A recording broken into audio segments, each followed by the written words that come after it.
নমস্কার বন্ধুরা, সবাইকে জানাই শুভ সন্ধ্যা আর সরস্বতী পুজোর অনেক শুভেচ্ছা। তো আমাদের এখানে তো কোনো পুজো হয়নি, সরস্বতী পুজো, তো আমি কোথাও যাইওনি।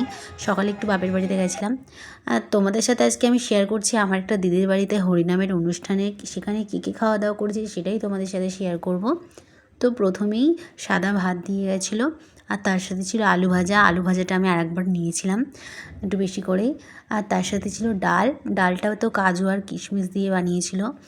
তো তারপরে দিয়ে গেছিলো একটা সবজি, প্রচুর সবজি, মানে বিভিন্ন রকম সবজি দিয়ে বানিয়েছিল এটা। তো ডাল আর আলু ভাজাটা দিয়ে খাওয়া কমপ্লিট করে একটু সবজি দিয়ে ভাতটা মাখিয়ে খেয়েছিলাম। তো ভীষণ টেস্টি লেগেছিলো আমার সবজিটা, তাই আমি আবার একবার নিয়েছিলাম। আর যেহেতু পুজো বাড়ির খাওয়া দাওয়া করছি, তো এই খাওয়ার কোনো রিভিউ হয় না। আর আমার তো হরিনাম বাড়ি বা পুজো বাড়ির কোনো খিচুড়ি বা এই সব খাওয়া দাওয়ারগুলো না ভীষণ ভালো লাগে, জানি না কেন, ভীষণ টেস্টি হয় খাবারগুলো।